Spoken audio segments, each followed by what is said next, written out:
చేసేటువంటి కుట్ర జరుగుతూ ఉంది. దాదాపు 2-3 దశాబ్దాలుగా ఉమ్మడి ఆంధ్రప్రదేశ్లో కానీ ఈరోజు తెలంగాణ రాష్ట్రంలో కానీ మాదిగల ఆత్మగౌరవాన్ని, మాదిగల హక్కును, రాజ్యాంగబద్ధంగా మాదిగలకు ఉన్నటువంటి స్వేచ్ఛను రాజకీయ ప్రయోజనాల కొరకు వాడుకుండడం మంచి పద్ధతి కాదు అని తీవ్రంగా హెచ్చరిస్తా ఉన్నాం.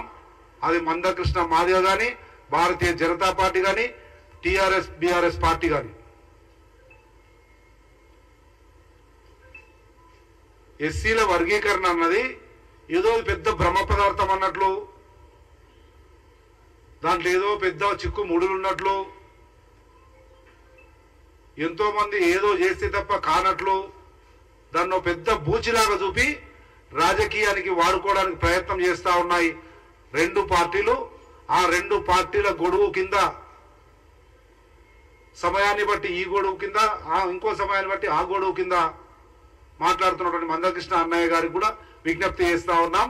మన జాతి ఆత్మ గౌరవాన్ని ఎన్నికల కొరకు, రాజకీయ పార్టీల స్వలాభం కొరకు వాడుకోవడం మంచి పద్ధతి కాదు అని చెప్పి హెచ్చరిస్తా ఉన్నాం, విజ్ఞప్తి చేస్తా ఉన్నాం. వర్గీకరణ అన్నది నేను ఇంతకుముందు చెప్పినట్లు బ్రహ్మ పదార్థం ఏం కాదు. రాష్ట్ర ప్రభుత్వాలు తీర్మానం చేసి కేంద్ర ప్రభుత్వానికి పంపిస్తే కేంద్ర ప్రభుత్వం ఒక నిర్ణయం తీసుకొని రాజ్యాంగంలోని ఆర్టికల్ 341/A ను అమెండ్మెంట్ చేసి ఈ ఎస్సీలను ఏబిసిలుగా వర్గీకరించే అధికారాన్ని రాష్ట్రాలకు కట్టబెట్టడం అన్నది అంశం. దాన్ని ఏదో పెద్ద మసిపూసి మారేడుకాయ చేసి నరేంద్ర మోడీ దగ్గర, లేదంటే కిషన్ రెడ్డి దగ్గర, వెంకయ్య నాయుడు దగ్గర, లేకపోతే కొన్ని రోజులు అంతకుముందు కేసీఆర్ దగ్గర బతిమిలాడు, మొక్కుడు, దండాలు పెట్టుడు, మన ఆత్మగౌరవాన్ని ఏం చేయాల్సిన అవసరం లేదు అన్న విషయాన్ని గుర్తు చేస్తా ఉన్నాం. ఆ 341A ఆర్టికల్ను అమెండ్మెంట్ చేయమని, సవరించమని గర్వంగా చెప్తా ఉన్నాం. మేమందరం కాంగ్రెస్ పార్టీయే మొదటి అడుగు వేసింది. అది మేము చెప్పడం కాదు. గౌరవ మా అందరికి ఇష్టమైన నాయకుడు మందాకృష్ణ మాదిగ గారే స్వయంగా రాసినటువంటి లేఖ. Shri Mandakrishna Madiga, founder president. ఈ మాదిగల వర్గీకరణ పోరాటం ఏదైతుందో, స్ట్రగుల్ ఫర్ ఎగ్జిస్టెన్స్ ఏదైతుందో దానికి సంబంధించి సోనియా గాంధీతో, రాహుల్ గాంధీతో వారి ప్రయాణం ఏ రకంగా కొనసాగింది, ఈ రిజర్వేషన్లకు కాంగ్రెస్ పార్టీ, సోనియా గాంధీ, రాహుల్ గాంధీ ఏ రకంగా సహకరించినన్నది సందర్భోచితంగా మందకృష్ణ గారు చెప్పిందే మేము చెప్తా ఉన్నాం. మాదిగ గారు వ్యవస్థాపక MRPS అధ్యక్షుడుగా ఉండి అనేక సందర్భాల్లో మందకృష్ణ గారు చెప్పినటువంటి వాటినే ఉటంకిస్తా ఉన్నాయి. ఇది స్వయంగా మందకృష్ణ గారు రాసినటువంటి పుస్తకాలు. వాటిలో డాక్యుమెంటరీ ఎవిడెన్స్ తో సహా అనేక సందర్భాల్లో కాంగ్రెస్ పార్టీ తప్ప మాదిగలకు శరణ్యం లేదు, పరమావధి లేదు, కాంగ్రెస్ పార్టీ మాత్రమే మనకు చట్టబద్ధంగా న్యాయం, ధర్మం చేస్తుంది అని మందకృష్ణ గారే చెప్పినటువంటి విషయాలను మీకు సాక్ష్యంగా, సందర్భోచితంగా తెలియజేస్తా ఉన్నాం.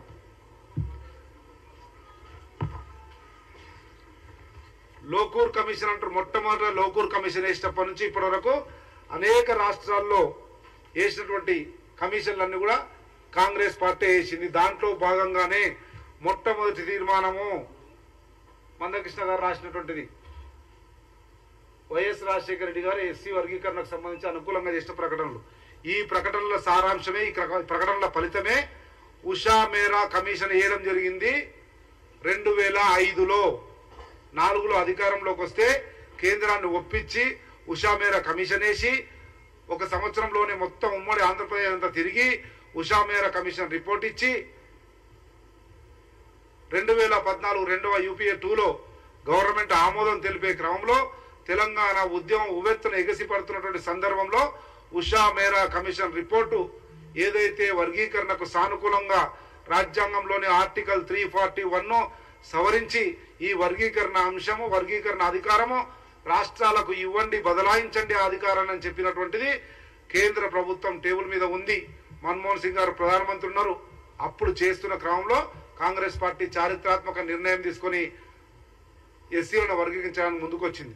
ఆ సందర్భంలో తెలంగాణ ఉద్యమం రావడం, తెలంగాణ రాష్ట్రాన్ని ప్రకటించడం, దీనికంటే గంభీరమైన రాష్ట్ర అవతరణ అన్నది ముందుకుండడం వల్ల అది మరుగున పడింది.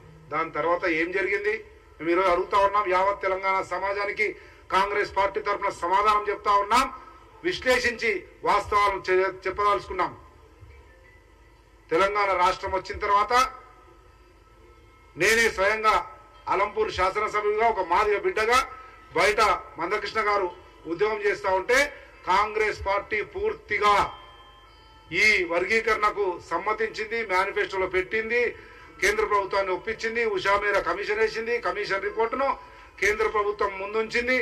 కేంద్ర ప్రభుత్వము ఆమోదించే క్రమంలో తెలంగాణ ఉద్యమం వచ్చి తెలంగాణ రాష్ట్రం వచ్చిన తర్వాత ఏం జరిగింది? 10 సంవత్సరాలు ఎక్కడ పోయింది బీఆర్ఎస్ పార్టీ? తెలంగాణ రాష్ట్రంలో అధికారంలో ఉండి సంపత్ కుమార్ అనే కాంగ్రెస్ బిడ్డ, మాదిగ బిడ్డ అసెంబ్లీలో కొట్లాడిండు, గర్జించిండు, పోరాడిండు, మెడలు వంచి తీర్మానం చేపించిండు 2 సార్లు ఇదే బీఆర్ఎస్ కల్వకుంట్ల చంద్రశేఖరరావు నాయకత్వంలోని ప్రభుత్వం మీద.